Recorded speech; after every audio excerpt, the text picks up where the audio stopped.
Հարգելի Տիկին Վարդապետյան, մենք ՀՀ քաղաքացիների մի խումբ, չպատկանելով որևէ կուսակցության կամ քաղաքական շարժման, դիմում ենք ձեզ խնդրելով ուշադրություն դարձնել 18-ամյա դպրոցական Դավիթ Մինասյանի նկատմամբ կիրառված կալանքի միջոցին։ Դավիթ Մինասյանը դպրոցական է եւ ունի առողջական խնդիրներ, որոնք մեր համոզմամբ անհամատեղելի են կալանքի պայմանների հետ եւ կարող են վտանգել նրա առողջությունն ու կյանքի անվտանգությունը։ Բացի այդ, նա փաստացի զրկված է կրթություն ստանալու հնարավորությունից, այն դեպքում, երբ դպրոցում աչքի է ընկնում բարձր առաջադիմությամբ։ Ստեղծված իրավիճակը կարող է անդառնալի ազդեցություն ունենալ նրա հոգեբանական վիճակի, կրթության եւ ապագայի վրա, ինչպես նաև առողջության։ Մենք համոզված ենք, որ տվյալ իրավիճակում կիրառված խափանման միջոցը անհամաչափ ծանր հետևանքներ է առաջացնում, հատկապես հաշվի առնելով Դավիթի տարիքը եւ առողջական վիճակը։ Խնդրում ենք ձեր լիազորությունների շրջանակում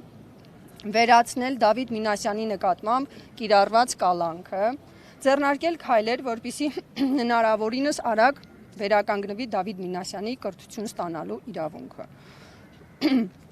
Մենք մեր դիմումը ներկայացնում ենք որպես քաղաքացիական խնդրանք եւ մարդկային կոչ, առաջնորդվելով մարդասիրության, համաչափության եւ մարդու իրավունքների պաշտպանության սկզբունքներով։ Հույս ենք հայտնում, որ դուք ուշադրությամբ կվերաբերվեք մեր դիմումին եւ կձեռնարկեք անհրաժեշտ քայլեր, կանխելու երիտասարդի կյանքի եւ ապագայի հնարավոր ծանր հետևանքները։ Նման դիմում ներկայացրել են դեռ մեկ շաբաթ առաջ փաստաբանները, խնդրելով դատախազին կիրառել իր լիազորությունը եւ փոխել կալանքը նաեւ ընկերները, բայց այս պայդրությամբ որևէ արձագանք չկա։ Ինչքանով այս նամակին կարձագանքեն։ Լրագրող, ես այդ հարցին արդեն պատասխանել եմ։ Ես երբեք չեմ նայում, թե ով ինչ է արել։ Ես անում եմ ինձնից հասանելիքը եւ հույս ունեմ, որ գոնե մեր իրավաբանների, դասընկերների, ես հետևում եմ, որ էլի բավականին ակտիվ կազմակերպում են ակցիաներ ու շատ ցավում եմ, որ այդ երեխեքը քիչ են, հա, ու կոչ եմ անում մեր մարդկանց, որպեսզի միանան, գուցե գումարվի եւ հույս ունեմ ինչ որ բանի կհասնի։ Արձագանք կա։ Ներսից արձագանք կա, մեզ ասեցին, որ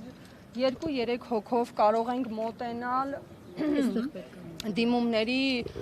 հանձնելու բաժնի պետին, եթե չեմ սխալվում, ես նորից ասեցի, որ հրաժարվում եմ հանդիպել տվյալ անձի հետ, որովհետև իմ պահանջի իրեն չէ, ես կարող եմ ուղղակի թողնել եւ գնալ, հա, բայց ասեցին փորձեք, գուցե ինչ որ բան ստացվի, երբ որ հետ հանդիպումից որևէ լույս չկա։ Հա, գլխավոր մեր պահանջը դա է, ասում են մտեք, գուցե ինչ որ բան ստացվի, չեմ կարող ասել այս բանին։ Ինձ թվում է կմտնենք, երևի մի քիչ մարդկանց հետ կշփվենք, կարծում եմ արժի